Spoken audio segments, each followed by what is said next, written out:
Hi there. I wanted to talk a little bit today about something that we hear a lot about. We hear this a lot. I know you've probably seen this online, or you've seen people talk about what they call generational curses, or things that are passed down from generation to generation. I've heard some men say to me that they feel like their love life was cursed, or that they had a hex over their love life. Okay, some people call it that, or they might call it a generational curse, right? I wanted to talk a little bit about that. Just giving my point of view, right, and what I've read, and just maybe another way to think about your maybe your view of if you feel like your love life is cursed. Okay. I want to read a scripture in the Bible, a couple of scriptures that you probably have heard before, like Exodus, let's say Exodus 20 verse 5. So Exodus 20 verse 5. And it says, and I'm just going to read it straight on. It says, "You must not bow down to them, nor be enticed to serve them. For I, Jehovah, Yahweh," okay, some say Yahweh, Jireh, "your God, am a God who requires exclusive devotion, bringing punishment for the error of the fathers upon sons, upon the third generation, and upon the fourth generation of those who hate me." Okay? "But showing loyal love to the thousandth generation of those who love me and keep my commandments." Another good one, talking about generations, is Exodus 34, verse 7. Showing loyal love to thousands, pardoning error and transgression and sin, and he will by no means leave the guilty unpunished, bringing punishment for the error of fathers upon sons, upon grandsons, upon the third generation, upon the fourth generation. Okay? Another one. Let's see. There was another one that says Exodus 3:15. I like this one. And it talks about this is what you are to say to the Israelites. He's talking to Moses. God said to Moses, "This is what you are to say to the Israelites.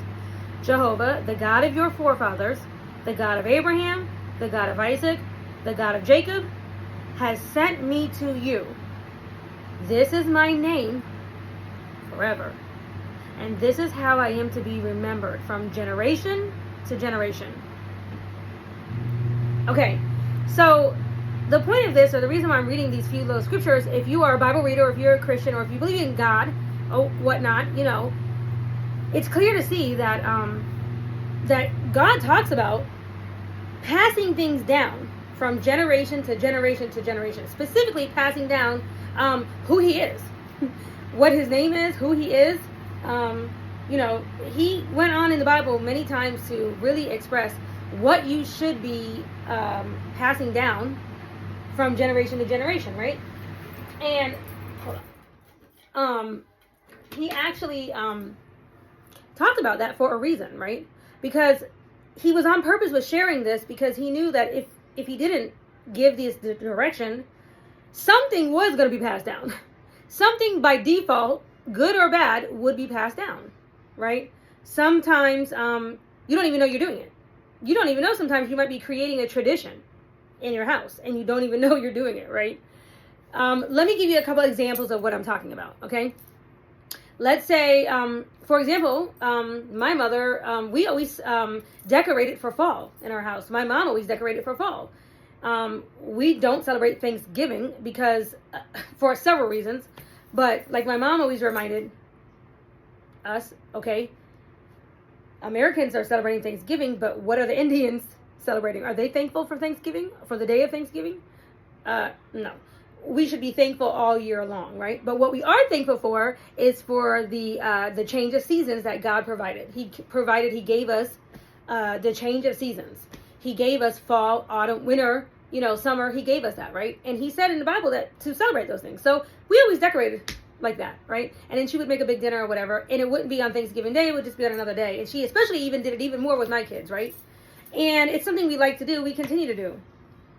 Sometimes we go apple picking, things like that. That kind of becomes like a, like something that's passed down, in your family. It's like a tradition that's passed down, right? Kind of on purpose, kind of not. Like it's just something that starts to get passed down in the family. Some families unknowingly pass down belief systems, thoughts, ways of living, and not even knowing, not even understanding that they're actually even passing it down, right? So let me give you an example, another example. Let's say you, as a woman, as a young girl, you were raised in a house with your mother and your sisters, per se, right? Maybe even grandma, but your father decided to not be part of the family for whatever reason. He decided to, go do his own thing. Papa was a Rolling Stone, okay? He did whatever he, he was just gone. He didn't provide or whatever. He wasn't there and whatnot. So he left your mother a single mom, right? And you kind of were collateral damage to that, right? And you basically grew up in a household with your mom. And maybe you even saw grandma, and maybe it even happened to grandma. Maybe grandma also had grandpa run out. Maybe he wasn't around either. Maybe, that's what she experienced. And then you, in turn, grow up, and you decide to, get with somebody, maybe marry somebody or whatever, just be with somebody in general. And he decides to also do the same thing. He is also now left. Okay? So now you, as a daughter, you might think to yourself, wow, my love life is cursed. I have a hex over my family. Or, it's just things don't go our way, right? Grandma was a single mom. Mom was a single mom. And now I'm a single mom. Right? And you're wondering why. You might be wondering why. You might just say, you want to just throw it off to, oh, we have a hex or we have a generational curse, right? But what does that actually mean? What's actually happening in the household with these women?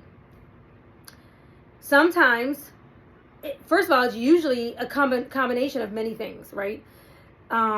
Sometimes you just are raised a certain way and you don't even know that there is any other way to be. You didn't see any other way. Maybe because you weren't raised up with a man in the house, you don't even know how to treat a man properly to keep him in the house, right? Maybe you don't even desire a man in the house. Maybe you actually don't even want a man. Maybe you just, hey, I just want, I don't want to deal with that and I'm good, right? And you don't even want that, okay? Maybe it's no fault of your own or of your family or anything like that, but it's more of a matter of the decisions of the type of man that you have decided to try to build a life with. Maybe grandma was attracted to, or somehow, for whatever reason, attracted a Rolling Stone, right? A man who wants to run the streets, right? And she is always in a state of pain. And this is reflected in her everyday life, in her interactions with her children. Now her children grow up and they are also attracted to the same type of man, right? But her children, let's say this man, grandpa comes home every once in a while to, get his rocks off or whatever, just to do whatever he wants to do. And in the meantime, and while he's there, he decides to, drink too much, be mean, scream or whatever, curse, whatever, just be negative in every way, maybe even hit grandma, right? Be physically abusive to grandma, okay? And the kids now, grandma's children, actually see this in and out type of behavior from this man, or maybe from several men, that they just see this happening to their mom, right? And now the children start to internalize the energy of the sadness of what they see their mom going through. they start having inner turmoil, right? They don't even know what to do with it. They don't even know what's happening. Okay, they just know they don't really like it, but they can't stop it. Okay, so this is by no fault of their own. They're just literally present to witness what's happening. And in their mind, they are unconsciously not realizing that this becomes their new normal. They now believe that this is how men are supposed to treat women. Or they just think that this is just normal behavior. That every man just runs in and out and does their own thing. And grandma becomes, they see grandma getting broke down and probably getting angry. Now you grow up and you attract the same type of man.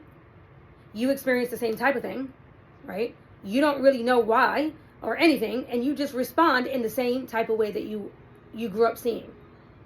Because this is what you grew up seeing. You don't even know that there is anything that can be done about it, right? And you also probably see it maybe in your friend group or people around you. You're like, well, that's just the way it is. Now your children also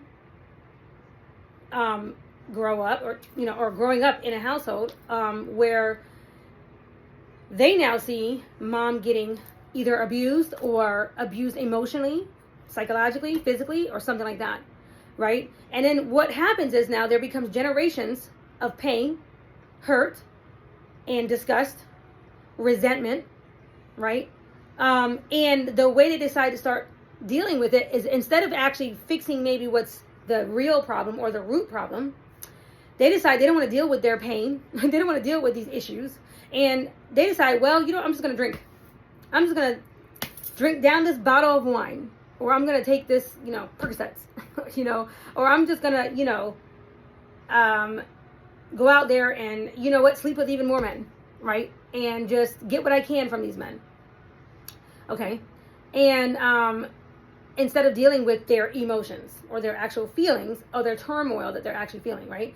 They decide to release it in an unhealthy way. And now, because they are an alcoholic or, abusing drugs or whatever the case is, right? Their children now are seeing this and experiencing this. And now we're talking about third generation, fourth generation, right? And these children are also feeling the turmoil of the house, right? And children, as they're seeing this or feeling this or sensing the tension in the house or sensing mom is angry or upset or hurt, right? It'll come out like in school as ADHD or wild, right? Or biting.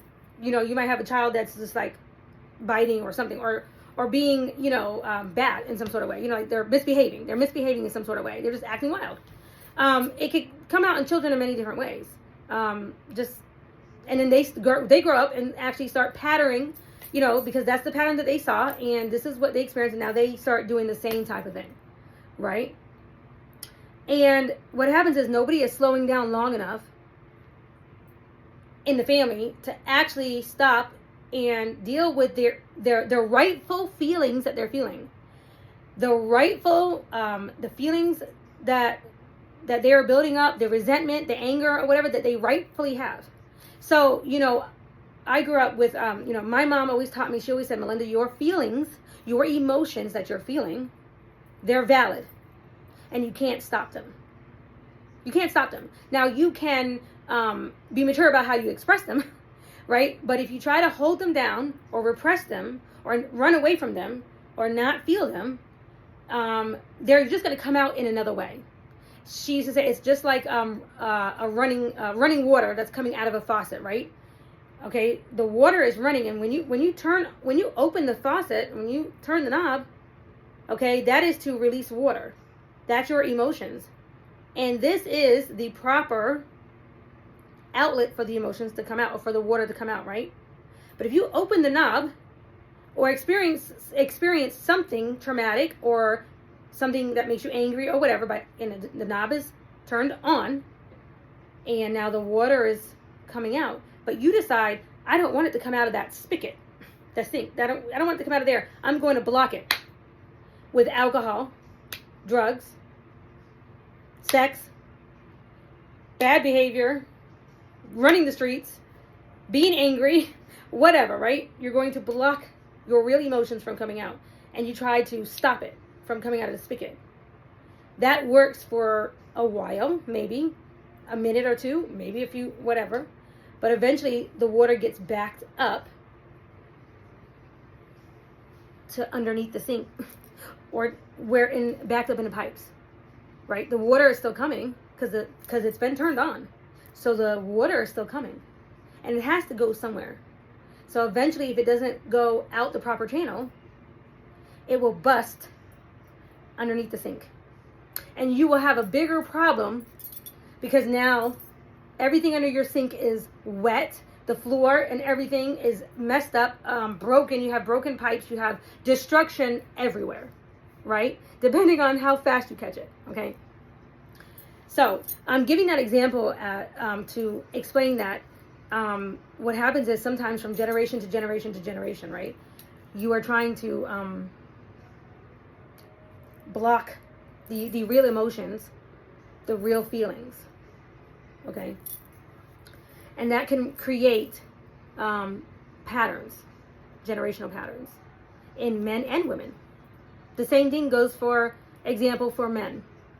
Maybe you are a young boy and you were raised up in a house with a single mom, okay? Maybe you actually, saw your father leave your mother, not be there for your mother, like completely just run away from his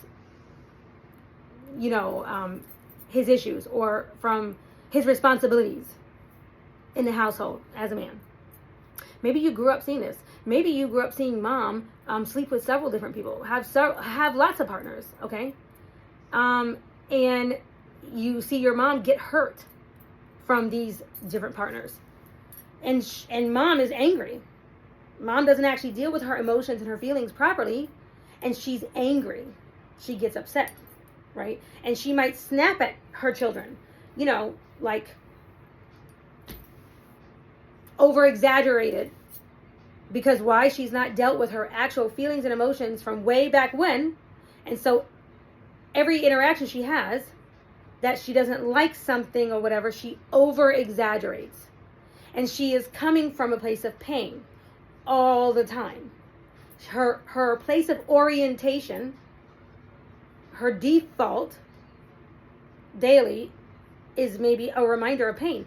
Maybe she might even be so unhealed as to even look at her children as traumas of men that she didn't love or wasn't able to foster long-term relationships with, or she views those men as they used her or abused her in some sort of way. And it happens. It absolutely happens. Even for me, when I lost my husband, people used to say to me all the time, especially when it first happened or in the first few years or whatever, I would hear, I'm so sorry to hear about your husband passing. And they would see me with the boys and they would look at the boys and they'd say, oh, but it's so nice that, look at them too. They remind you of him. You got daily reminders. Look at that. They look just like him. I know that just makes you so happy to see them every day. And people were saying these things to me all the time in thinking that they were being nice or something, right? What they didn't know, that what I was suffering from, in all honesty, was every morning being reminded by my two sons that there was a person missing in the house. Yes, I love my boys. I love them. But it was like I was reminded every day that their father was not here. And I was reminded of that pain. I felt like the wound was almost being torn open every day. And it didn't bring me joy. It's not that I didn't want to see my children. It's not that I didn't love them. It's not that I didn't want to see their beautiful faces, really and truly. But I didn't want to be reminded of this man that I loved so much suddenly dying and me being completely unprepared to be a single mom. And that was so hard for me. It was very, very hard for me to wrestle with that. I did wrestle with it. I did deal with that. I absolutely dealt with it. Okay? I didn't let it just get the better of me and treat my children bad, because I didn't want to be reminded of the pain. Right? But it can happen if you're not consciously aware of what's actually happening, right? And you will hear people say, you will hear people say, oh, she's a typical mad black woman. She's just that typical mad black woman. She's mad, angry at the world. And that is a mean thing to say, right? And they're not understanding that, A, she probably has every right to be angry, but what's actually happening is that her anger and her hurt is being dispersed in the wrong place, in the wrong places, at the wrong people, and to the wrong people. And she's not actually dealing with the things and the traumas that either she's seen or that she experienced in her life, right? Or him. The sons usually, though, when they grow up and see their mother go through a lot, and the mom sometimes unknowingly, very unknowingly, this is something that I definitely knew about with my husband. Like, I was very consciously aware of this because I had already read about this and knew about this prior to my husband passing. But one of the things is that they will unknowingly do is turn to one of their children or some of their, usually the oldest or one of them, and be like, so-and-so, you're the head of the house, or I'm going to need you to basically act like my husband, or act in ways that are more in a husband's role or in a father's role, right? So she might unknowingly be like, I'm going to need you to make, go to work and, pay for these bills, right? Or pay for the rent or pay for this, or, like drive me everywhere because I don't want to be, maybe I can't drive, or whatever. And I'm going to need you to, take that role, different things, right? Just all kinds of different things that are adult responsibilities, but she's placing them on her child who is not an adult. He might be capable of fulfilling some of these requests, but emotionally he's not able to handle them. That is called emotional incest. It's a real thing. Emotional incest. It's literally something that is either consciously or unconsciously done, especially to boys. I've seen this a lot in men in general that just ended up having to take the role of being the head of the household, right? They grew up too soon, or they, the mom decides to, make her child her emotional punching bag. She emotionally dumps on him, cries to him, comes to him, and complains to him about adult problems, right, to her child. And he is used to having to support her emotionally, having to care for her emotional needs in one way, shape, or another. And that is called enmeshment, when you become enmeshed with your mother. It can happen to daughters too. It's just called enmeshment, okay? And because you don't, maybe for whatever reason, don't even have a better example of a complete healthy unit, family unit, anywhere around, you just kind of assume this is just normal. But what happens is, to that young boy, he becomes what they call a mother's boy, a mama's boy, right? Where he is a people pleaser, and he is, overly concerned about critical judgment about everyone around him, from his mother to his family. Remember why? Because his mother was overly judgmental and overly critical of everything he did. And that came out that way because she had internal traumas and things that she never worked on, or issues and things that, and it was coming out and being overly harsh, overly critical, or not having the proper channels to move her emotions through, right? And now this boy becomes an adult and grows up and starts behaving in ways that are kind of childlike, in the way that he almost can't make any moves without his mother's consent, without his mother's approval, because he's afraid of the judgment and the critical nature or words, harsh words that his mother, choice words that she might have, because she's done that to him his whole entire life. And he has learned to jump through hoops and become a people pleaser so that he can emotionally care for her. You know why? Because he saw daddy walk out on her and not be there, and he was for sure going to not do that to his mother. That he was going to at least make his mother happy. That if daddy couldn't do it, he could do it. So he's taking up for his father's responsibility. Okay? We see this all the time. This is a very common thing. At least I've seen it for sure in at least 3 different men that I've known. For sure. I mean, that I was in relationships with. And it is something that it's so commonplace that honestly, like that young boy might wonder why his life has been so stunted. You know, why he feels like he's not as far along as he should be, right? Or why he feels like he can't make decisions, or why he stays stuck in his head, or mulls over things, maybe nail bites over making decisions, especially if the decision might go against his mom. Same thing for the daughters.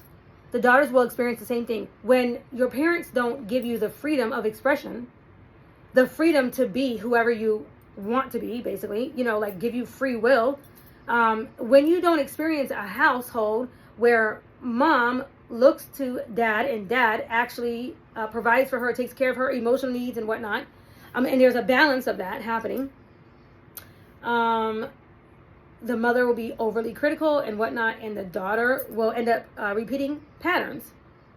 Whatever she grew up seeing, whatever he grew up seeing, right? This is just what happens. And next thing you know, you might be an adult, and after 5 marriages that have failed, or, you know, let's say, you know, you decide to please your mother and marry somebody that you're not in love with. But because you have children and you decided to pick somebody, you know, that you were an energetic match when you were like 18 or 17, you know, or just young in life in general, right? But this is somebody that your mother approves of. And you know, after time, you realize you don't even like this person. You really actually don't like this person, right? But you know your mother does. And you yourself, you're kind of like, I don't want to, you know, rock the boat, and I don't want mom upset with me. So I'm going to just, you know, stay in this relationship that I'm not happy in, or whatever. You know, I have children now, okay? And you might not actually be happy with this person, but, you know, instead of actually dealing with the problem head on, you decide to deal with it like, well, you know, I'm a man and I have to get my needs met somehow, okay? Emotional needs, and they're definitely not met through my mother, because she doesn't take care. I take care of her emotional needs. She don't take care of mine. She doesn't edify me. She doesn't build me up. My mother has never done that. I've always had to do that for her. I've always had to be the support for my mom. And now the woman that I've decided to put down roots with, she's basically a younger version of my mother. And I'm not getting any of my needs met here in this relationship. So I'm going to go outside of this relationship to go take care of my needs somewhere else. And I'll still show up every day at this house, or, you know, with these children and in this dynamic here.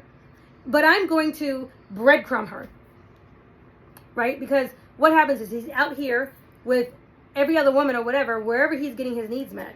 And he is having to not tell the truth to that woman. He is actually lying to her. He's coming home every day and lying. And he has slowly built up this resentment to her and to the family or whatever, because he feels trapped, right? He feels trapped because he doesn't have the strength to actually look at the problem head on and say, you know what? I'm actually not attracted to you. I actually don't want to be with you. Yes, I you know, made mistakes or whatever, and you know, I did create roots with you. But this is not working. This is not actually working for me. I'm not fulfilled for many reasons. Like I said, you might have been young when you met this person, and you were once a match, but your values, your value systems, they no longer align. your values, your desires, your wants, your needs, or whatever, probably for both at this point, probably for both, no longer match up, right? And what has actually happened now with these two, let's say, dysfunctional people, right, that had dysfunctional families growing up, who at first their dysfunction spoke to each other and they were a match. But if either one of these two decide to start healing for whatever reason, they start becoming mismatch. Okay? He's coming home breadcrumbing, and maybe he's actually even told this woman, I've cheated on you many times, or I'm going to continue to cheat on you. I'm going to do whatever I want to do, and you're going to deal with it. And because she has seen that growing up, she accepts it. She doesn't even understand that you can actually develop higher self-esteem and not deal with that pain, not accept that pain. But the reason why she doesn't know is because she didn't see it growing up. Nobody in her family actually put their foot down and said to their mate or their partner or whatever, you have to go. You have to take your behavior, your bad behavior, and leave. And if not, I will. And literally go and decide to create a happier life for themselves somewhere else. Like, take control over the situation, heal, right? And actually work on themselves and say, I'm not going to repeat this pattern. You are treating me bad, and this pattern is getting repeated. Generation after generation after generation, right? This type of thing and this type of dynamic happens all the time. And she is looking at this man like, you know what? You cheated on me so many times. You don't love me. You're breadcrumbing me. You're, whatever. And in actuality, while he actually may not even be looking at it like that, he may be just looking at it like, you don't fulfill my needs. You don't even want to lay down with me, or I'm not attracted to you anymore, or you're hard, you're difficult to live with, you're like a mad black woman, or whatever, right? And he's just giving up on the situation. He's like, I can't make anybody happy. So he just is going over here, and he's like, I gotta get my needs met. I'm a man. I still gotta get my needs met, right? He's not doing the right thing because he's not stopping long enough to say, let me actually pray to God about this, right? Let me see how I can break this pattern, right? And why is this happening? Let me be truthful with everybody in the situation here, including my mother, or including my significant other, right? Let me be honest about this situation and why it's not working any longer. But what I'm not going to do is walk out on my children and not be a father to my children, because what it actually entails on to be a father to your child, you don't have to actually be married to their mother. I mean, what if you have several baby mamas? You can't marry them all, or more than likely, you don't want to be married to all of them, right? So some of them are going to, have to be fathered in a different way, right? They will have to experience their father in a different way. Now, if you want to learn more about those ways that you can be a good father, but you're not actually living in the same household, or you've decided to split, or you were divorced, or whatever, right? Maybe you have split custody of your children. Maybe you only have them part of the time, or whatever. You can absolutely research that. You can absolutely type that in on Google. It's going to give you plenty of ideas. One of them is creating a structure of regular, consistent communication. And when I say regular, consistent, I don't necessarily mean just anytime they want to talk to dad. And maybe that is the case. I mean, maybe you decided that's okay, right? But when I say regular, I mean like daddy says it's our time to talk every day from 4 to 5 o'clock. Maybe you have a commute and you have an hour commute, and you have an hour commute, okay? And your kids are on the other side of town or whatever. And you make that a priority, that during that time that you're basically in the car anyway, to go ahead and use that as a time to talk with your children, to interact with them, right? On the days that you're not with them, okay? But they can count on that, and they know that they can. And they also know if they really need anything, daddy will be there, okay? But daddy doesn't have to lay down in that house with them, right? Because what happens when you decide to just continue to foster the dysfunction on both sides, probably, or at least on one side, right? What happens when you don't address it? Neither person is healed, right? The people who are going to be affected, or the ones who are actually, I mean, everybody is affected, right? But the children, I mean, I had a friend, literally a friend. I grew up with her. She literally, they begged. It was so bad in their house. They begged their parents to get a divorce. They were like, please get a divorce. Because all they did was argue and fuss and fight. And it was just a constant state of negativity. There was no peace in the house. There was literally no peace in the house. And it was so bad that their own children, who were, teenagers or early teenagers, like 12, 13, 14. I mean, they literally could see that the household was better when the two of them were not together. And I've heard of that. Like, I mean, I knew somebody who, I had a friend who was like that, but you will hear of situations like that where it's like, everybody is just like, please get a divorce. Y'all need to get away from each other. I mean, y'all are ridiculous. Okay. And, my son told me that for my second husband. My oldest son was like, Mom, y'all argue so much. We argued like, we literally argued like brother and sister. And that was kind of like the joke, because we never argued about anything that was super important. And it wasn't like dysfunctional kind of thing. It was more like just my way, his way. And we argued about the dumbest things. So we would argue about where to put Tupperware in the kitchen, in my kitchen, right? Or who could use the cup holder in the car. Dumb stuff. I mean, really, really, really dumb stuff, right? That was unnecessary, but it created a negative type of vibe in the house, right? And anybody who is like, halfway sane or whatever, normal, anybody's gonna look at that and be like, oh my God, y'all don't belong together. Maybe, and like I said, me and my second husband, we are better friends. We really are better as friends. I always knew that, right? And so that is the truth of the matter. We actually are better as friends, and we're way more respectful of each other, right? In that dynamic. So, but in any case, a lot of times, these things that are happening, that are getting passed down from children to child, from generation to generation, it's like, oh, my family, we have a curse, we have a hex. None of us have good men, and none of us can, attract a good man or keep a good man or have had good men. Or everybody seems to think in a house that, all men are bad. All men are just evil. All men are just, liars, cheaters, or whatever.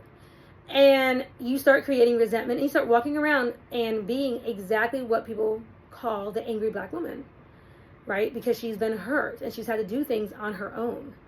And actually, she has the right to be angry, but she doesn't have a right to spew anger out onto just anybody, right?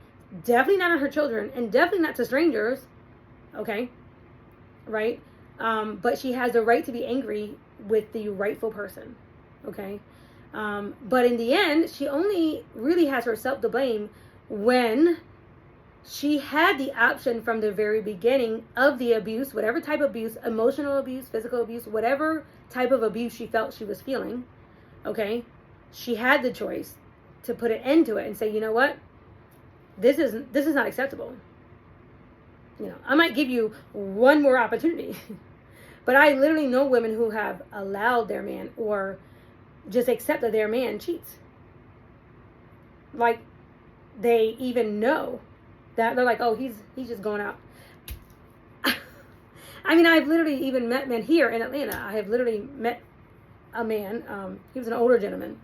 And clearly he had come to some sort of,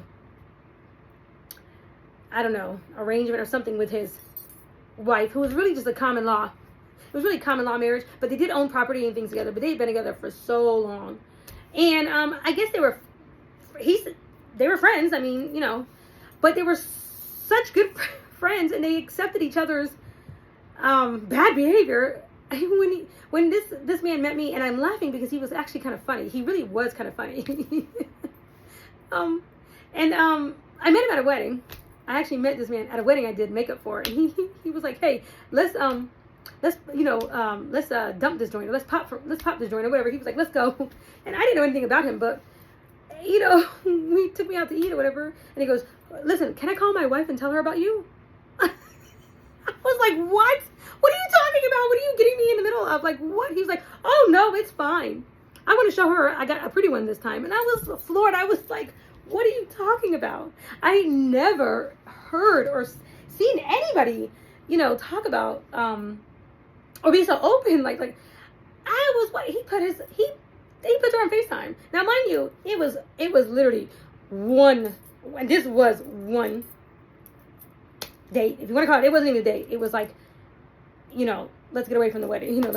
He just wanted to. And the only reason why I trusted him to do that is because the person who I did the makeup for, he worked with her, and they were in law enforcement.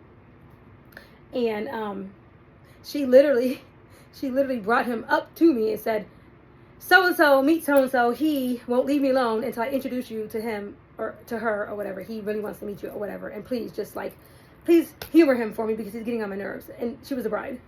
And, and I knew we were going around the corner. And so I felt there was a pretty comfortable air to it, whatever. And it was fine. And he was hilarious. I mean, he was hilarious. And I think their relationship, actually, I think they've come to a good place. They obviously have come to a good place, and who knows? I never got any further in the relationship to know what type of relationship they had or whatever. It was just like a bitey, and that was enough for me to kind of be like, well, that's funny. That's really, really hilarious, right? I don't even know why I brought that up now. I can't even remember now. But anyway, people go around and they talk about these generational curses and everything. And then they talk about breaking and stopping the generational curse, right? And that involves healing from traumas that may have incurred early in your life, maybe in your childhood, traumas that were not your fault, but things that you just need to actually go to counseling for, actually go to, maybe you need to go to psychotherapy for all I know. Like you might need to go and actually, get help to discuss these things, right? To actually dissect them. And then while you're in prayer to Jehovah God, you ask him to help you to lay these issues to rest, right? And as you forgive yourself and you forgive your family and you forgive those who wronged you or whatever, and you become more healed and you start understanding, I actually deserve different. I deserve better, right? I don't deserve this treatment of a man breadcrumbing me, or a man not being a man of his word, a man that's not coming home every night, or a man that is actually, out sneaking around and sleeping with other women, right? And you decide, you know what? I'm putting a stop to this right now, here today. This generational curse is going to end today, right now. And you decide to choose better for yourself, right? And this is where the real healing begins. And this is where you begin to take control of your life back and your happiness, right? And you forgive yourself and you understand that the blood of Christ Jesus that we all say we are covered with covers these mistakes that we make and these exact issues, right? Like understanding that God is going to forgive us, and he knew these things were going to happen. That as we got farther and farther and farther away from perfection, Adam and Eve, we got farther away from being perfect. We're imperfect. We're going to hurt one another. We're going to unconsciously hurt one another, right? And we're going to need to ask for forgiveness. And it's going to happen so often. That's why he said, I'm going to send my son down, okay, to be a ransom sacrifice to all. And we are covered with the blood of Jesus, right? Our sins are covered by the blood of Jesus. But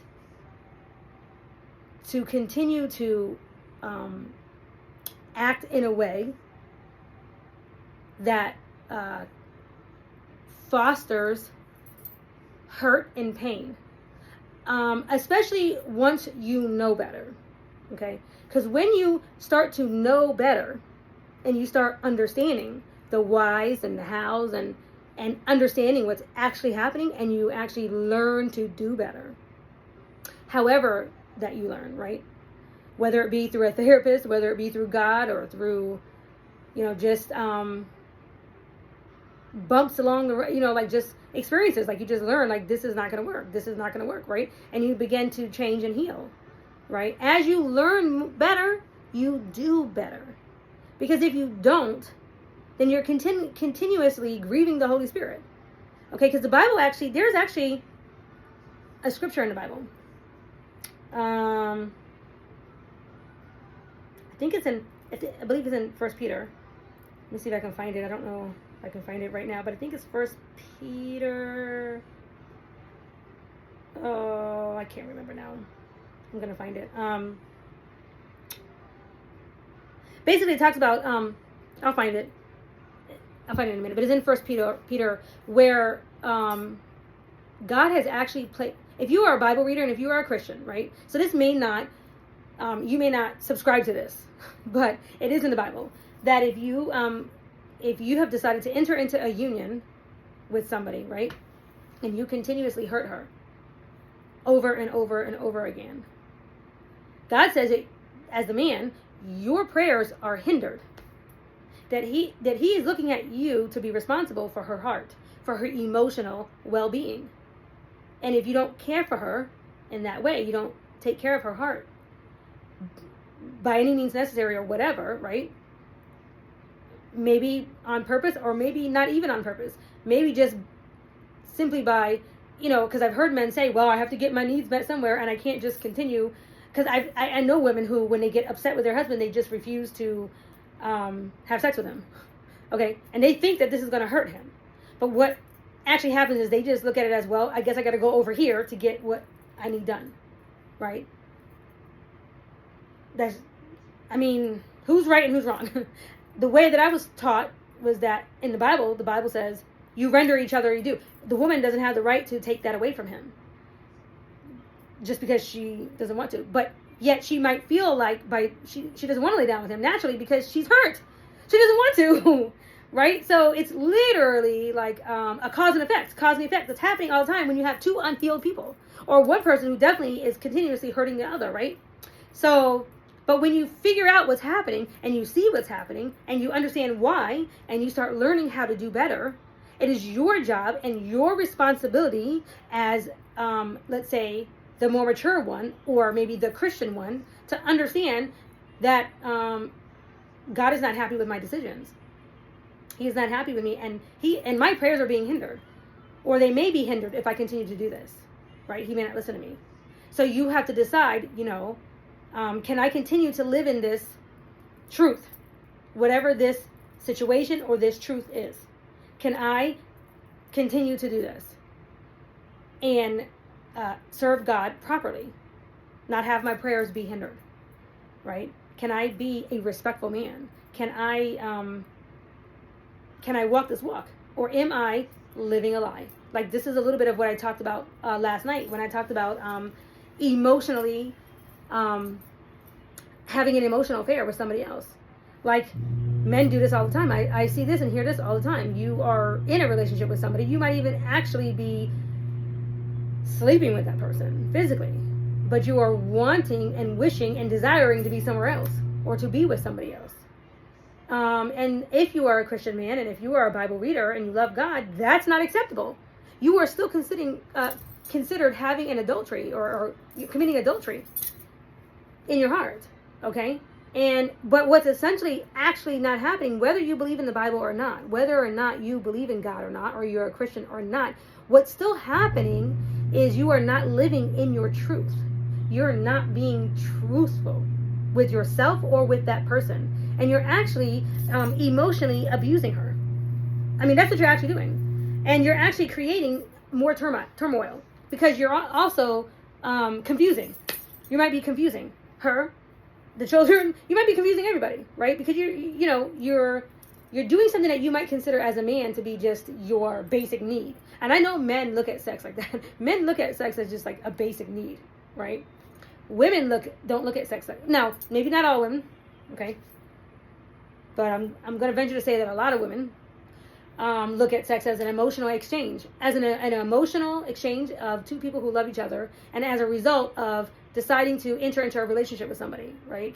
And you want to be in a committed relationship with that person or whatever, and you are looking at it as a way to express love, to express your love, to express your feelings for that person.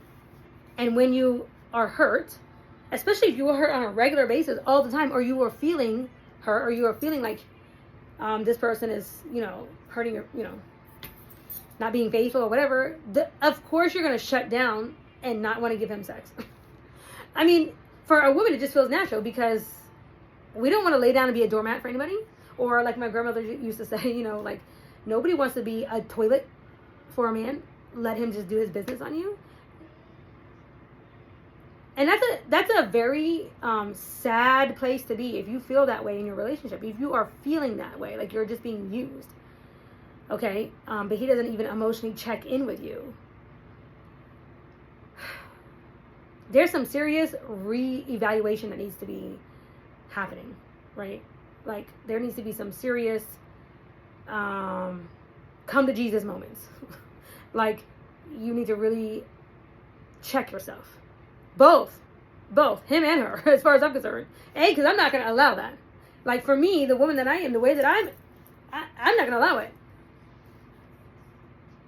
It might be my due, but I'm going to change the situation so it's no longer my due. Because if I can't fulfill my due in a loving manner and in a manner that I actually am excited to do, in a way that I'm excited to be with that person, that I'm happy to be with him, that I'm welcoming this man into my spirit and into my energy and into my bed, if I can't do that because he has hurt me, I'm going to remove myself.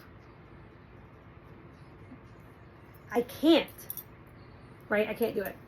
And especially if he can't make the changes necessary for me to feel like I can do that act with him, okay? But that's a healthy, normal response. Sometimes in relationships or whatever, we just make mistakes. We just do.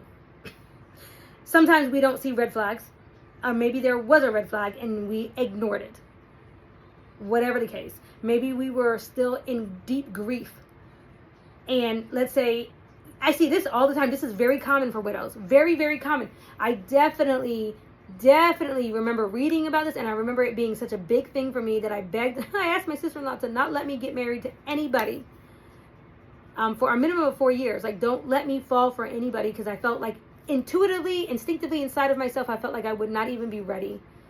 Like, I don't know why the 4-year point was, for me, I thought it would be, enough or whatever. I don't know, but it just, because you'll see women who lose somebody, it's like within 3 months sometimes, they go and find a carbon copy of the same person, right?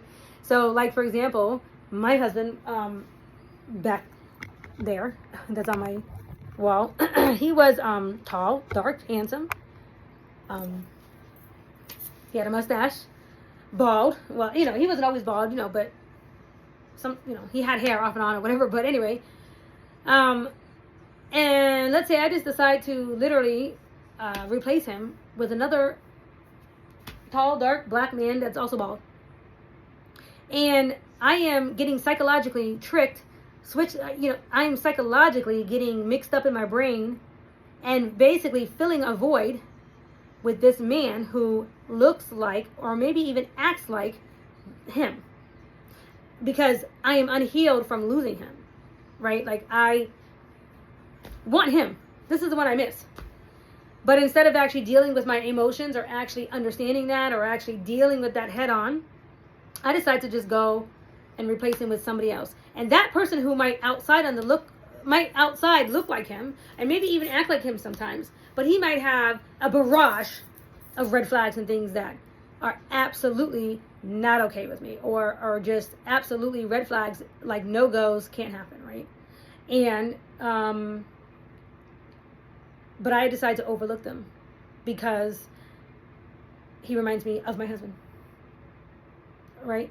So you can see, well, where not healing and not dealing with your emotions or what's really going on can actually lead you down the wrong path, right? And now you've made the mistake of getting married to somebody, and all these red flags and all these issues come up that are like, wow, how did I get myself in this situation? And how it happened was because you didn't actually stop long enough to heal yourself, to actually heal and work on the problem. Okay, so that's another prime example.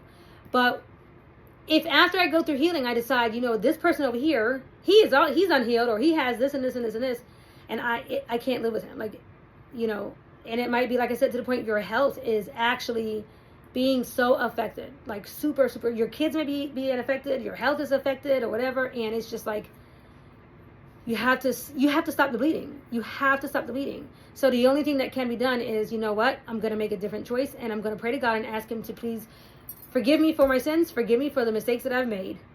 I can't live in that. I can't live in the mistakes. I can't wallow in it. I can't stay in it, and I can't keep going over in my head and hurting people around me or hurting myself or letting the damage get worse and worse and worse and, putting it off, basically, right? This is how I look at it, for sure. It's like, you know what? I'm going to nip this problem in the bud right here before I create more damage, or before more damage is created, right? I'm going to understand that this is a problem that is beyond me.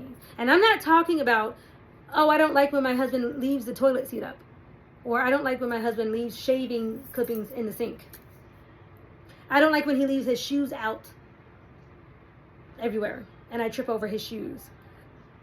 Or I don't like that my husband leaves the bed unmade every day. Or I don't like the way he dresses. Or I don't like his occupation. Things that are actually not of his, things that have nothing to do with his character, right? These are not character flaws. These are just probably, a slob. Or a baby, a child, someone who's just like, he needs to be trained up better, or whatever the case. Maybe you don't like that he drinks from the carton in the milk carton or whatever in the refrigerator, and that drives you bananas, and you have to tell him every day or whatever, right? And it just drives you. Those are things that that's not what I'm talking about. Those are absolutely things that could be changed if he wanted to. If he loved you enough, those are little things that he absolutely can change, right?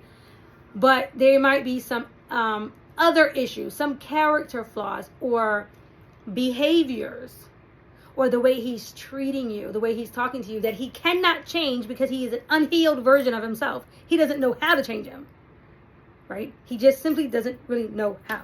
And you can see that. You can literally see, or no matter how hard he tries or however he presents himself, it's not good enough for you. You still feel hurt by whatever he is presenting to you. His best version of himself is still not up to par for you. So, and I'm talking about in his character, in his spirit, his soul, who he is, not his house, not his car, not his bank account, not his messiness, not his sloppiness, not his hair or his lack of hair, or his height or his mustache, not things that actually either he doesn't have any control over, or the things, or his little daily habits and things that just irritate you. Those are not the things I'm talking about. I'm talking about serious character flaws that will literally destroy you as a person, destroy you, wreck your self-esteem, actually make you go crazy. Like literally probably drive you insane. Like the hurt becomes so much over and over and over again, and you literally feel kind of like crazy in the head, right? I've seen this happen, and I began to experience that before, in my second marriage. When I began to experience that, and I saw what was happening and everything, I said, no, I have to take responsibility for myself and make this decision.